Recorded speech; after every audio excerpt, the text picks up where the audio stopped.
Hoje vamos conversar com alguém que fez política na Câmara dos Vereadores, também na Assembleia Legislativa do Estado do Rio de Janeiro e que pode nos ajudar a compreender o quadro político por que passa o Brasil. Será que as coisas que estão acontecendo vão levar o Brasil a ter uma sociedade mais feliz? Eu vou conversar com Wagner Siqueira, meu querido amigo. Ele é administrador de empresas, também economista, e é um prazer conversar com você, Wagner. Bom te ver de novo. Muito obrigado, Ronaldo. É um prazer enorme estar aqui com você na Menorá TV. Sempre é um programa de grande repercussão, de grande audiência. E é um prazer te rever e estar sempre contigo. Menorá na TV, entrando no ar mais uma vez. Estamos dando início ao primeiro bloco de Menorá na TV com o nosso querido Wagner Siqueira. Ô Wagner, eu sei que você caminha, você conversa com muita gente, você é bem relacionado, e eu te pergunto, qual é o sentimento médio do povo brasileiro hoje? É de expectativa positiva? É de depressão? Como é que você sente o povo no momento atual brasileiro? Veja bem, Ronaldo, quando a expectativa é muito alta e a realidade não condiz com essa expectativa, você tem frustração, decepção, ansiedade. Quando a realidade é melhor que a expectativa, você tem felicidade, satisfação, animação. Nós estamos vivendo, nesses primeiros meses do governo Bolsonaro, primeiros 10 meses praticamente, uma situação em que a realidade ela não atende às expectativas. As expectativas foram que a solução dos problemas viriam a curto prazo. Como não estão vindo, há uma frustração, há um discurso de questões importantes, algumas realizações também que foram realizadas são importantes, mas isso não se traduziu ainda no cotidiano da vida das pessoas, na loja, no supermercado, na loja, na venda, no dia a dia das pessoas, no cotidiano. Isso não se traduz, é claro que você tem um sentimento básico na sociedade brasileira de frustração em relação à expectativa que eram maiores do que a realidade está se mostrando. Por outro lado, há avanços importantes que o país está conseguindo. Agora, nenhuma sociedade, ela sempre evolui para frente, sempre para frente. Tem momentos de dificuldades e muito grandes. O Brasil vive uma circunstância, desde a crise do petróleo de 73, 74, até hoje, 2019, uma crise muito forte de pequenos momentos de crescimento. Esse momento foi, em primeiro lugar, no governo Fernando Henrique, com o Plano Real, e depois no primeiro governo do Lula, ainda já nessa década de 2000, dos anos 2000. Tirando esses dois momentos importantes, esse período, que são de quase 40 anos, né? 40 e poucos anos, nós tivemos um crescimento, uma sociedade estagnada. Tanto é assim que quando o Nixon assinou e foi à China visitar o presidente Chun Enlai, naquela época que estava assumindo o lugar do Mao Tse-tung, ele assinou aquele acordo com o presidente Chun Enlai chinês, o Brasil tinha um PIB maior do que o da China. Vejam que a situação da China hoje é a situação do Brasil. Em relação à Coreia do Sul, a mesma coisa. O Brasil cresceu ininterruptamente no século XIX, século XX, desculpe, até 1973, 74, junto com o Japão, que era o desafio brasileiro. Só que nós, com essa realidade, que era melhor do que a expectativa, em regime militar, no Estado Novo, com Juscelino, enfim, com Getúlio, com todos os governos, a gente cresceu ininterruptamente. Chegou em 73, 74, nós passamos a ter uma crise de estagnação e o Brasil ficou para trás e continua. Se crê muito no governo Bolsonaro. Como é que você identifica essa motivação? Porque o que houve em 73, 74? Foi a crise do petróleo. O Brasil parou. A crise do petróleo. Mas o Brasil tem petróleo. O Brasil tinha, mas não fazia. Mas agora faz. Agora faz. Faz agora, mas custou a entender que o Brasil tem nióbio, tem petróleo, tem manganês, tem madeira. Não adianta ficar isso na terra. A gente fez uma série de políticas públicas equivocadas, efetivamente equivocadas, centralizando tudo. Olha, pior do que o monopólio público é o monopólio privado. A gente saiu do monopólio público para o monopólio privado, quer dizer, cartéis. Ora é cartel público, ora é cartel privado. O que gera efetivamente o desenvolvimento de um país é a competição. E a competição se faz com a importação, com a exportação, com a vinda de recursos, de empresas também. O nosso desenvolvimento no século XX foi muito produzido, né, até 1973, pela participação da iniciativa privada brasileira e mundial. A gente parou com isso, a gente fechou muito o país. E, além disso, o governo se agigantou demais. Há um inchaço no governo enorme. Governo federal, governo estaduais e governo municipais. Então, é preciso reduzir os governos e é preciso ter a contribuição da iniciativa privada internacional e nacional, para a gente sair desse enlace que nós estamos há 40 e poucos anos. E você vê perspectivas? Você acredita que o Bolsonaro, dependendo desse Congresso, que ainda que renovado, é um Congresso vetusto, um Congresso que não enxerga as necessidades do país, pelas votações que nós temos visto, são pessoas que estão ali interessadas em primeiro eu, depois eu e mais à frente eu de novo, não é não? Isso é da natureza humana, né? Todo mundo está sendo interessado em primeiro eu, depois eu. O problema do Brasil é a impunidade que a gente faz, mas, em verdade, os congressos não são diferentes, né? Senão a gente vai achar que basta eleger um ditador. O Congresso faz parte do processo democrático. Sendo assim ou sendo assado, ele tem que ser melhorado. Mas o discurso do posto Shell é muito bom, que é o Paulo Guedes. Mas a realização em relação à questão política de se ter os avanços desse discurso, há uma distância ainda. A gente precisa acelerar mais o processo de mudança. Se falava que era a reforma da Previdência e depois viria uma série de mudanças e de ações para desengordar o governo. Nada. Isso não está acontecendo. Então, agora, achar que é o Congresso que está barrando isso, hoje isso não é verdade, porque o Congresso tem aprovado e até tem tido iniciativas muito positivas. Não é o Congresso o grande obstáculo do governo hoje, tanto que nós temos um governo que não tem, aspas, maioria no Congresso e que está conseguindo resultados. E qual é o maior obstáculo do governo hoje, na tua opinião? É traduzir o seu discurso em prática. E segundo, sair do discurso de polarização política, que está muito centrado entre direita e esquerda, que está polarizando o Brasil, fica os dois lados apenas,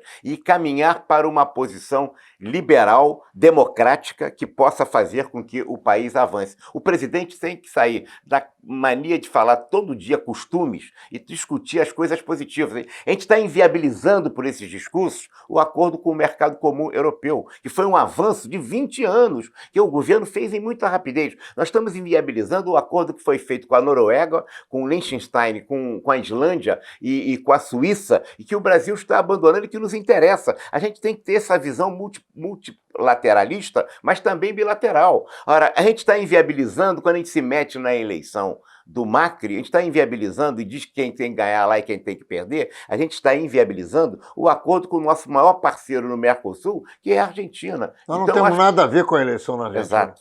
Seja lá quem for, nós temos que negociar com eles. A gente, quando a gente entroniza um líder indígena que não tem nenhuma importância na cena nacional e coloca-o como colocou o presidente Bolsonaro, o Raoni, vai acabar sendo candidato ao Prêmio Nobel da Paz, o que é um negócio realmente absurdo e que nos tira a possibilidade de inter... O Bolsonaro está fazendo coisas, o governo Bolsonaro começa a coisa nos gás. O que nós temos de gasoduto no Brasil é 1/3 do que tem a Argentina. Se a gente tivesse, olha, imagina só, se a gente tivesse gasodutos cada vez mais, isso vai se fazer com privatização, com descomplicação da máquina pública, assim também a questão da Amazônia. Nós demos uma dimensão a essa questão quando as soluções estão na mão do Exército, prender bandido. O grande crime do desmatamento e do incêndio é produzido pelos maus agricultores, que estão, em verdade, não são agricultores coisa nenhuma, eles estão explorando a madeira e são criminosos, e pelo grupo de garimpeiros também ilegais. De cada 100 garimpos, 99 são ilegais. Tem que prender essa gente.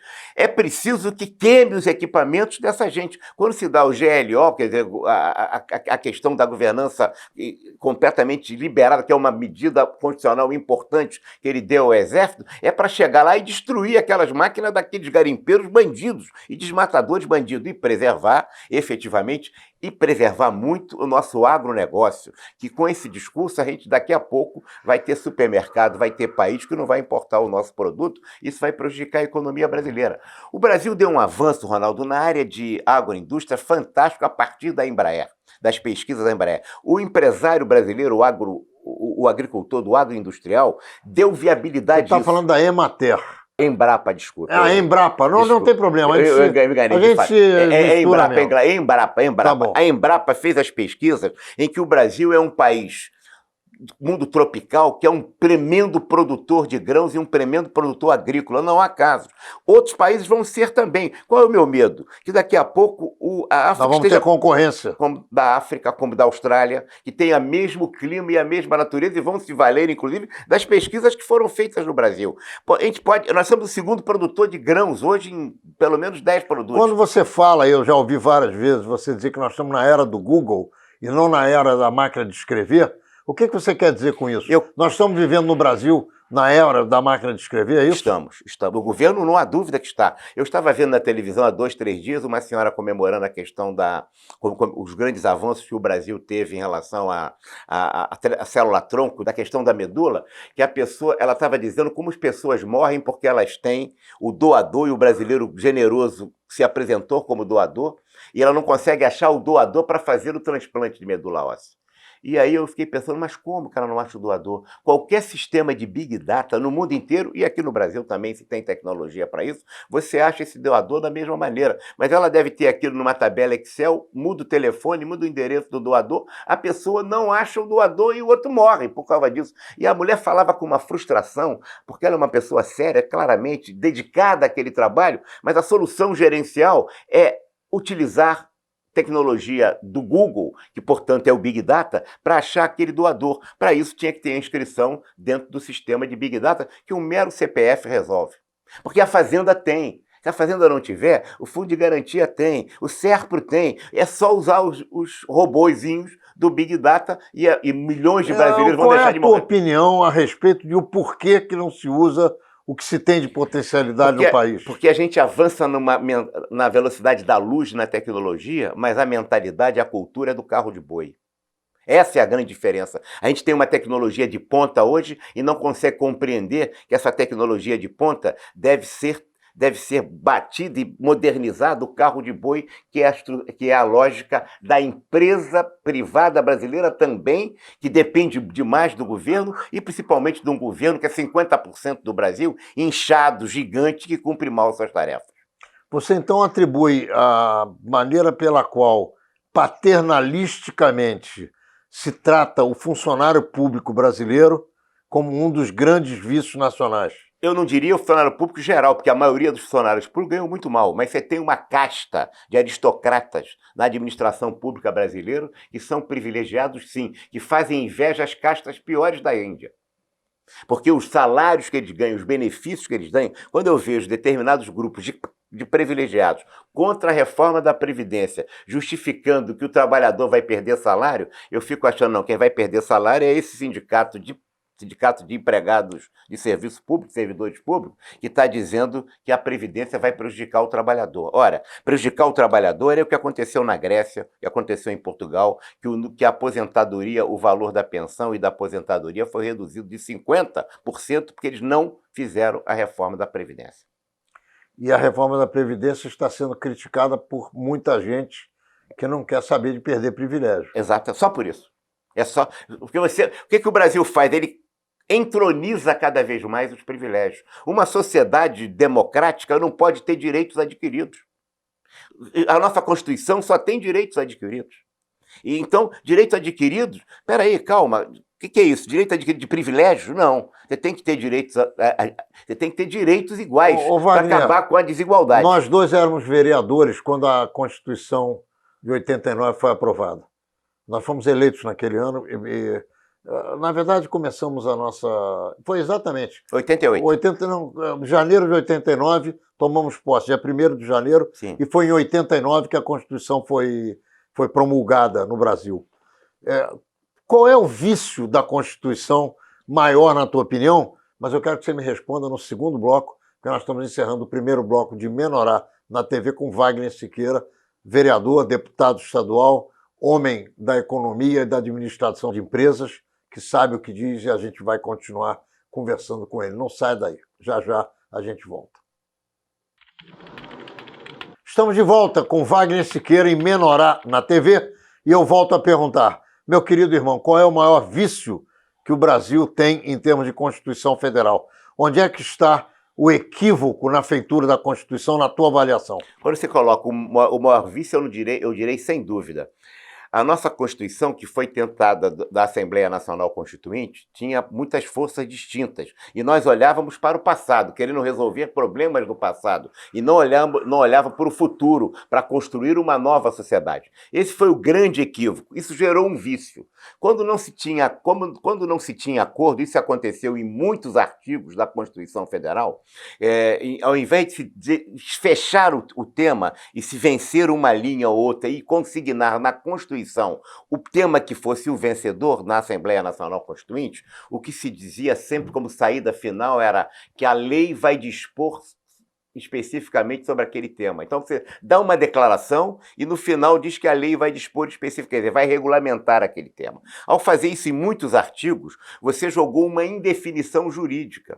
Isso fez com que, por exemplo, avançasse sobre... Primeiro, não tem legislação definida na maioria dos casos. Você tem que regulamentar uma Constituição longa que tem muito que a lei vai definir e vai regulamentar esse dispositivo que a Constituição põe. Se pega esse dispositivo e aí o Supremo passa a fazer leis em cima de regulamentações que não foram resolvidas em função da incapacidade da Assembleia Nacional Constituinte chegar a uma decisão final, porque ela chegou a uma decisão de arremedo, de acordo, e de um acordo que não levava a nada, porque só estabelecia aquela frase inicial. Isso fez com que o Ministério Público também assumisse determinadas funções que são impróprias em relação à ação do próprio Ministério Público. Enfim, você institucionalizou uma balbúrdia nas relações institucionais brasileiras. O Congresso não faz essas regulamentações, porque não tem feito, porque tem sido historicamente um órgão secundário na cena do poder nacional, porque é um órgão que fica muito na dependência do Palácio do Planalto. O fenômeno Bolsonaro, o governo Bolsonaro, eu vejo com satisfação que pela primeira vez em décadas o Congresso brasileiro está tendo um papel mais de protagonista, como deve ter, no campo legislativo. Isso é elogiável. Eu não estou falando do presidente da Câmara nem do presidente do Senado, eu estou falando da instituição Congresso, Senado e Câmara juntos, e os dois também separados. Então, acho que esse é o maior vício. Foi a tentativa de fazer um fecho qualquer que não se tinha o acordo, se falava para jogar numa regulamentação posterior de lei complementar, lei essa que não foi sendo executada e quem passou a legislar. Hoje, se você pegar, Ronaldo, as leis brasileiras, 85% das leis são de iniciativa do chefe do Poder Executivo, 10% das leis são de iniciativa do chefe do Poder Judiciário e resta para o Congresso apenas 5% das leis de iniciativa do Congresso Nacional. O que significa que o Executivo legisla mais do que o Judiciário, legisla mais do que o Legislativo, e o Judiciário legisla mais do que o próprio Legislativo. Portanto, você tem uma balbúrdia institucional. Isto precisa ser acertado para que as instituições tenham o seu papel, o famoso papel de pesos e contrapesos, de balanço e contrabalanço, no sentido de equilibrar as funções institucionais dos poderes da República. Você participou de várias legislaturas. Cada ano é uma legislatura diferente, tanto na Câmara dos Vereadores quanto na Assembleia Legislativa. Qual foi, na verdade, a tua nota?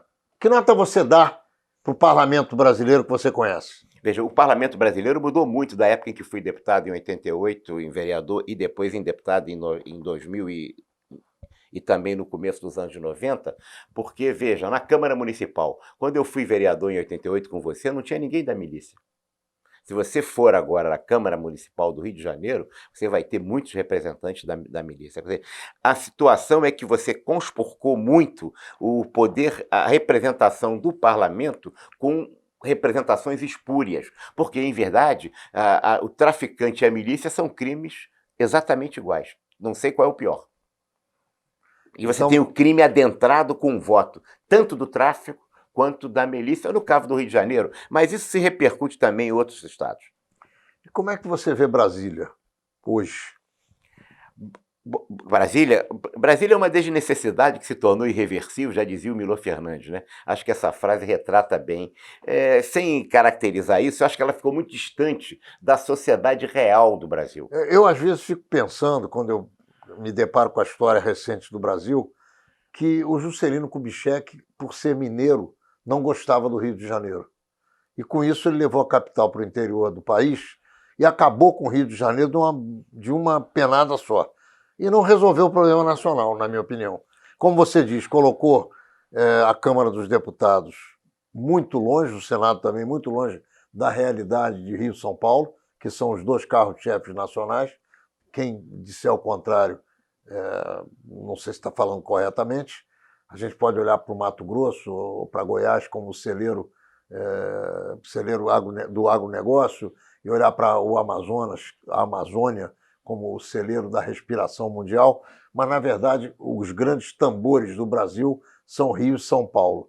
E eu acredito que o nosso querido Juscelino Kubitschek deu uma pernada no Rio de Janeiro. Qual é a tua opinião? Veja, em verdade não foi exatamente o Juscelino que deu a pernada. Ele fez a transferência, você tem toda a razão, a decisão foi dele, cumpria um dispositivo que vinha na primeira Constituição de 1891, já dizia que tinha que ir para o Planalto Central, e ele teve esse desafio e cumpriu. Em verdade, inaugurou a cidade entre o dia que ele disse que ia fazer Brasília, que foi desafiado, e inaugurou 3 anos, o que é um fenômeno inacreditável de competência gerencial. Isso não há dúvida. Agora, quem fez a capital, a transferência da capital efetivamente foi o regime militar a partir de 64. Você lembra que até os atos institucionais aqui no Brasil, na época da Revolução, no começo, eram assinados aqui no Palácio Laranjeiras, onde basicamente o presidente ficava. A transferência se deu, e ao se dar essa transferência, o Rio de Janeiro saiu de Estado da Guanabara de Distrito Federal para Estado da Guanabara. Enquanto era Estado da Guanabara, era muito bom, porque você tinha concentrado, como tem em Brasília, todos os poderes estaduais e municipais, como tem hoje a cidade de Brasília.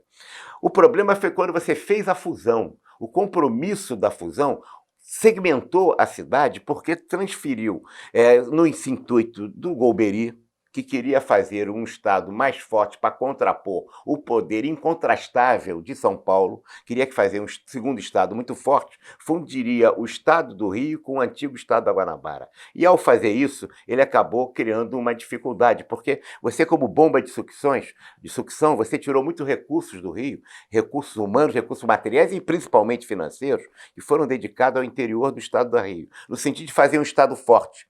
Mas você não conseguiu fazer esse Estado forte. E aí o Rio de Janeiro se fragilizou demais, a Guanabara se fragilizou mais, e a cidade do Rio de Janeiro hoje vive uma agonia. É uma cidade que agoniza, como Detroit, que é uma cidade também que agoniza, o que é uma lamentável. É preciso recuperar essa cidade, porque tem vocações, que tem condições, e que tivesse recebido o apoio na fusão que o regime militar disse que faria ao governador Faria Lima, talvez a gente não estivesse no estágio em que nós estamos. Você acha que isso tem jeito? Eu acho que tem jeito, sim. E qual é o jeito? O jeito é a gente ter uma gestão pública comprometida com o bem comum, porque a gente não tem tido. Nós tivemos bons governos na Guanabara. Nós tivemos o governo Lacerda, o governo Negrão e o governo Chagas, o primeiro governo da Guanabara, que foi bom. O segundo governo Chagas, que é muito criticado, mas já no estado do Rio fundido, né? Em verdade, os bons governos geraram a Belle Époque do Rio de Janeiro. E nós podemos voltar a isso sim, porque nós temos vocação. Quando a gente tem um prefeito que é contra o carnaval, e o Rio tem uma vocação, e é contra o 31 de dezembro, os festejos de 1 de dezembro, e diz que as colocações que ele faz são contrárias ao carnaval, você está matando a cidade como um polo turístico. Nós estamos vivendo o Rock in Rio. O Rock in Rio é uma ação importantíssima na vida cultural, turística da cidade. 100 mil pessoas em cada show daquele. Quando a gente mata o Rock in Rio, não apoia 100 mil pessoas que vêm do Brasil inteiro. Gente do mundo, até do mundo.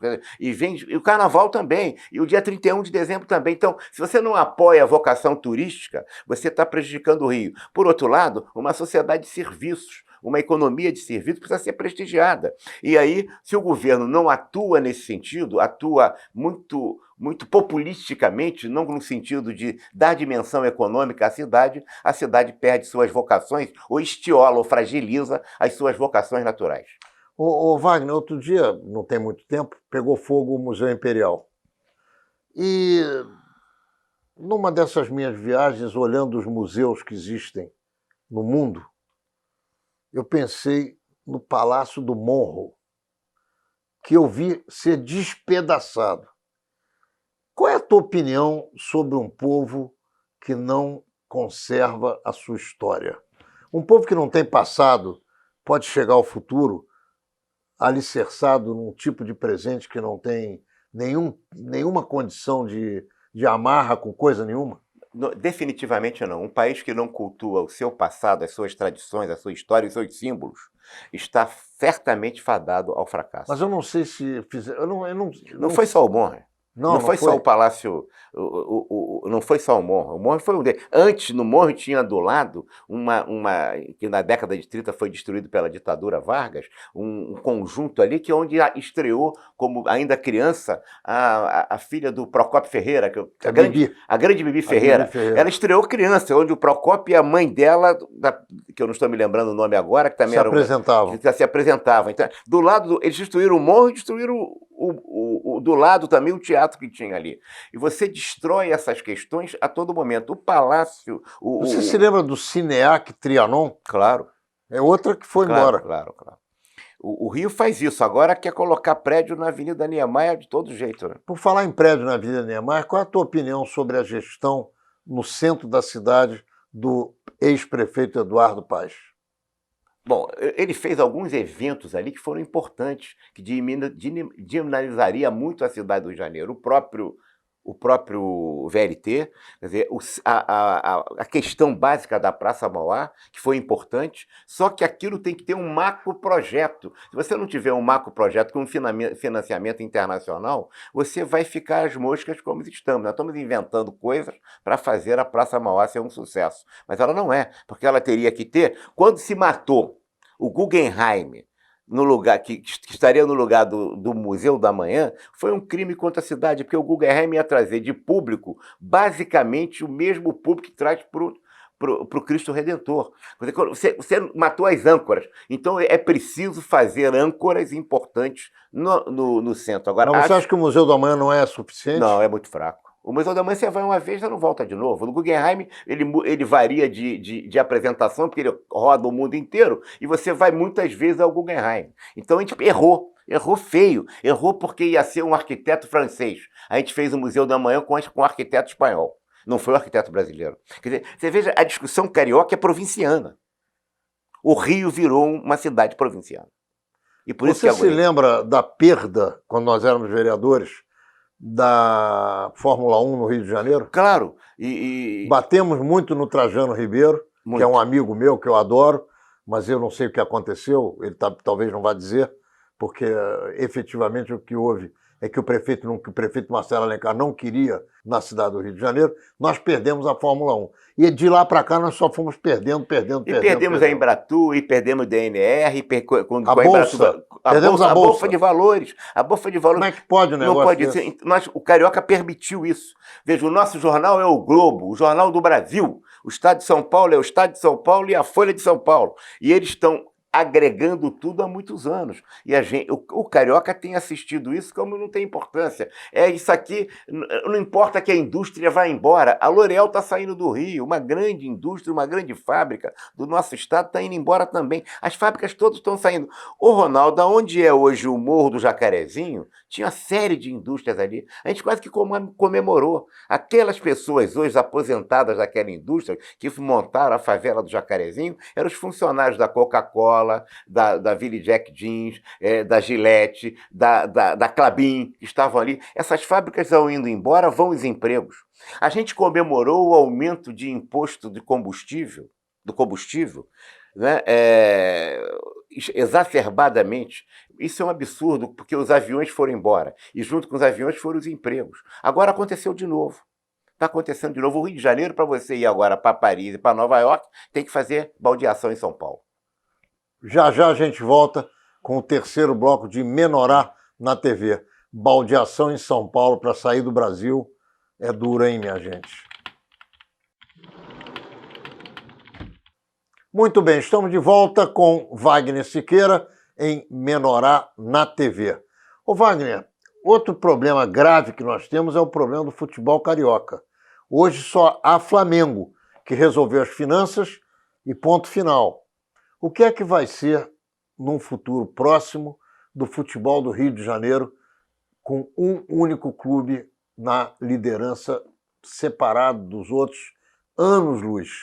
Há uma distância enorme hoje entre o Flamengo e os demais clubes, inclusive, em especial, os três grandes clubes grandes, o que é uma pena, porque existiam muitos outros clubes grandes. O Bangu e o América São eram Cristóvão, América, eram clubes, inclusive, que têm estádios. Quer dizer, eu tenho muita preocupação com isso, Ronaldo, porque o máximo que pode acontecer de prejuízo para a cidade é o Flamengo cada vez mais se dirigir, como já está acontecendo, ao resto do país e até no exterior, pela potencialidade que tem, pelos jogadores que tem, pelo espetáculo que proporciona. Cada jogo do Flamengo, sou vascaíno, precisa ficar bem claro aqui para todo o público, né, que nos vê, mas isso é uma tragédia para o Rio de Janeiro. Quando o estádio do Rio de Janeiro, que falta uma rua de 300 metros para ter acesso à Avenida Brasil... Você está falando do estádio do Vasco. Estádio do Vasco. Pode ser recuperado, mas não estou falando do estádio do Vasco, estou falando do estádio do Bangu. Precisa recuperar o estádio do Bangu, precisa recuperar o estádio do Campo Grande. Quer dizer, do Fluminense. Do Fluminense. O Fluminense é um estádio pequeno, ali não vai ter grandes possibilidades de clubes, né? O que fizeram com o Fluminense foi uma legislação que tombou tudo ali do Fluminense. Eles não podem mexer em nada, que é uma lei municipal que acaba com o clube, porque é um absurdo. Que é um absurdo, porque você não pode ter utilização econômica do clube. Ora, e isso faz com que o Fluminense tenha prejuízo, tem uma sede lindíssima, aliás, e que é toda tombada e não pode mexer em nada. Então, eu acho que é muito grave, porque o futebol brasileiro depende do Rio de Janeiro. Nós temos ainda um estádio que é um monumento, que é o Maracanã, e muitos outros estádios. A cidade é muito bem provida de estádios e a gente não utiliza esses equipamentos. O Flamengo saindo do Rio é um tiro de morte no processo de agonia que a cidade está vivendo, eu não tenho dúvida. Ô Wagner, você foi um dos vereadores que votou na minha lei chamada Pro Favela, que o Marcelo Alencar não colocou em prática ainda, que tenha sancionado, e que eu entreguei ao César Maia, que colocou em prática com o nome mudado de Favela Bairro. Eu pergunto a você o seguinte: você acredita que o Rio de Janeiro, cercado de favelas, com traficantes de drogas, com milícia, com todo tipo de criminalidade, ainda que a esmagadora maioria dos seres humanos que vivem nas favelas seja de pessoas de bem, você acredita que o Rio tem jeito, Wagner? Acho que sim. Eu acho que o projeto Pro Favela que você fez, voltado na sua inteireza com a participação popular, porque ele previa isso, eu estou vendo uma nesga de esperança, acredite, Ronaldo, num projeto que o governador anunciou de forma tímida na Rocinha.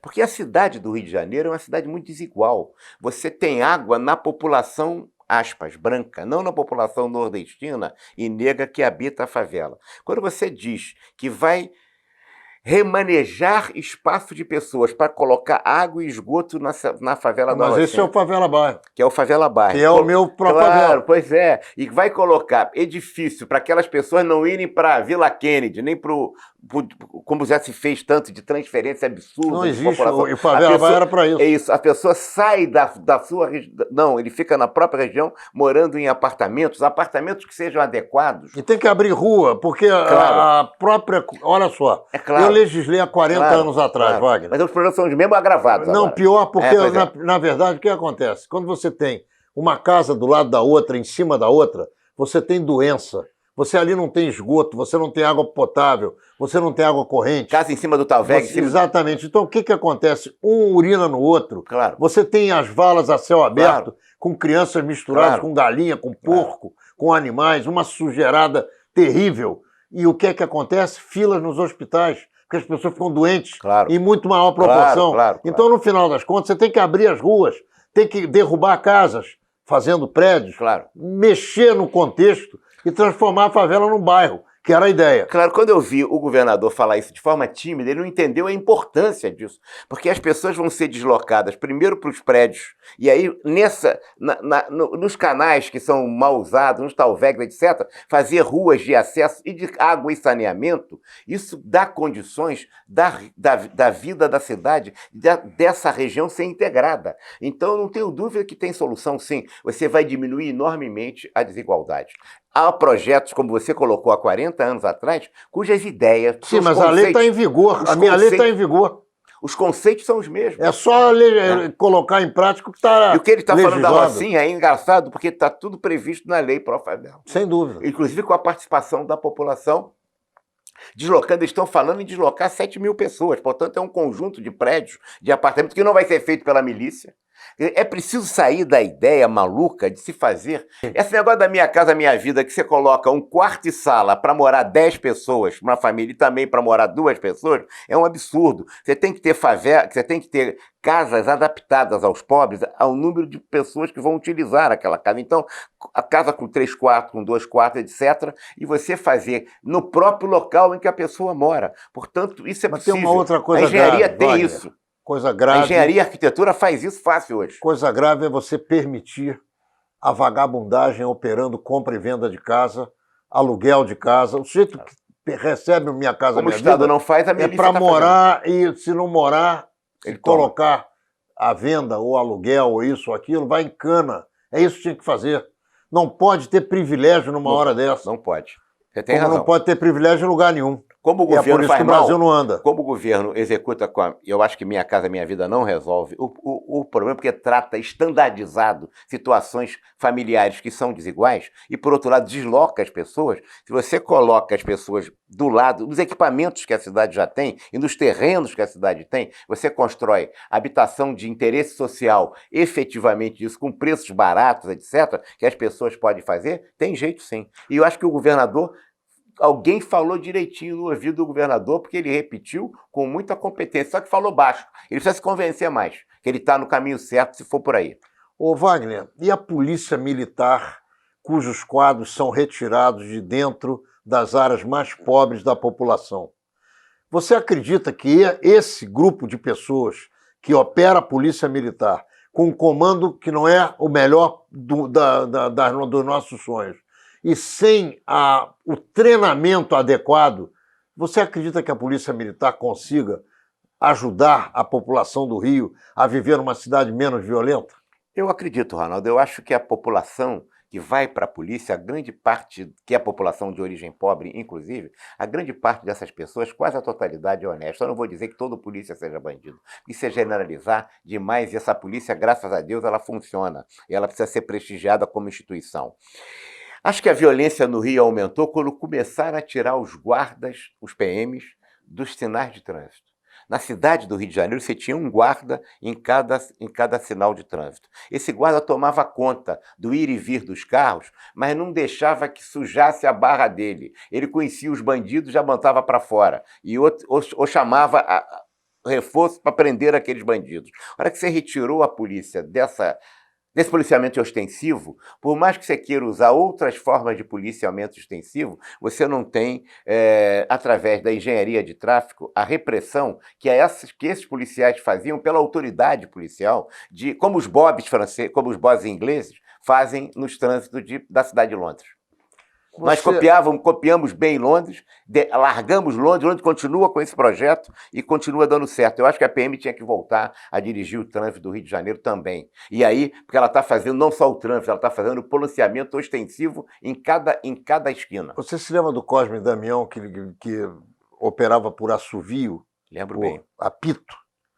Aquilo impedia o vagabundo de assaltar as pessoas nas ruas do interior dos bairros. Claro. Como, por exemplo, em Copacabana, uma Leopoldo Miguel, uma 5 de Julho, uma Domingos Ferreira, uma Dias da Rocha. Ele não deixava que sujasse a área de comando dele. Mas isso acabou. Acabou.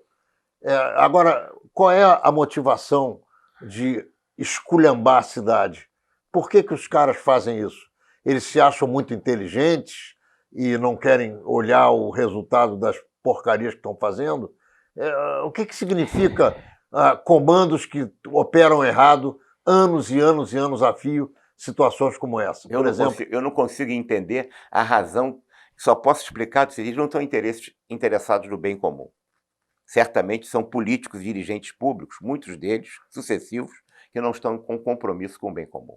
Qual é a tua avaliação sobre o parlamento brasileiro hoje?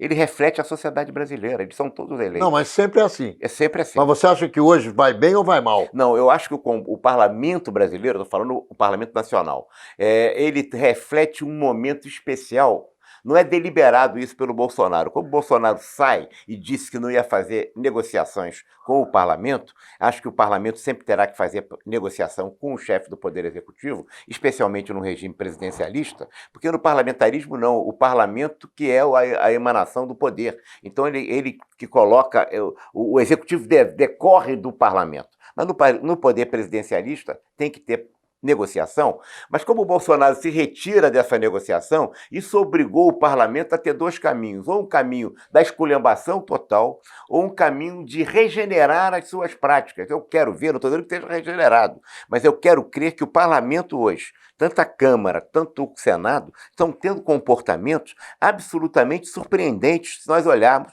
a história recente, eu digo aí de algumas 2, 3 décadas atrás, que tinha tido o parlamento brasileiro, que era a mero departamento do Palácio do Planalto. Você, então, de uma certa maneira, gosta do trabalho tanto do Rodrigo Maia quanto do Alcolumbre? Eu gosto do trabalho do parlamento. Acho que o presidente, é claro que ele expressa a legitimidade e a representatividade desse trabalho, os dois presidentes. Mas não tenho dúvida que só ocorreu porque o Bolsonaro abriu espaço, deixou um vácuo para que o parlamento pudesse caminhar numa direção que forja um papel que ele nunca tinha tido independente. Na verdade, quando o presidente da República diz que não negocia funções, cargos e tal, ele coloca o parlamento para trabalhar, para pensar, para ver como é que ele vai se reorganizar. Eu não diria, eu não sei, eu não tenho conhecimento, não estou na cabeça do Bolsonaro, nem nunca conversei com ele sobre isso, e nem há 30 anos que eu não vejo o presidente Bolsonaro pessoalmente, a gente era colega de deputado, vereador,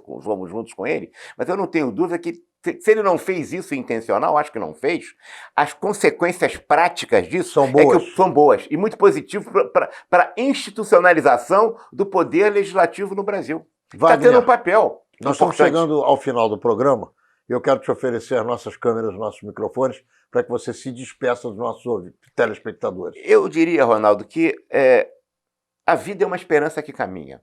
A gente está vivendo um momento difícil, a realidade hoje está mais dura do que a expectativa que a gente tinha, mas eu quero crer que o Brasil tem todas as condições objetivas, é preciso implementar políticas. Alguns caminhos na área econômica me agradam muito. Agora, diminuir o inchaço do Estado, diminuir o papel exacerbado que o Estado tem. É preciso privatizar empresas que não se justificam mais, assim como é preciso estatizar funções que precisam sejam feitas. Estatizar e privatizar não é um fim em si mesmo, é uma estratégia de governo. Quando nós estatizamos a Embraer, e não teria a indústria aeronaval, aérea nossa, aeronáutica, se não tivesse a Embraer ficou privatizada, a Vale do Rio Doce também. Então, é preciso que chegue a determinado momento que é preciso privatizar, por exemplo, estatizar a pesquisa no ouro verde, que é a exploração da biodiversidade amazônica. Um órgão como a Embrapa, que fez muito pela agricultura brasileira, a ponto de fazer com que o Brasil fosse o segundo maior produtor de grãos em áreas tropicais, não há outra exceção. O Brasil é que desenvolveu isso é uma honra para o país e nos dá, é o país que cresce. Se nós fizéssemos isso agora no ouro verde, quer dizer, a biodiversidade amazônica é onde está o nosso Vale do Silício. Muito bem, nós chegamos ao final do nosso programa Menorá na TV com Wagner Siqueira.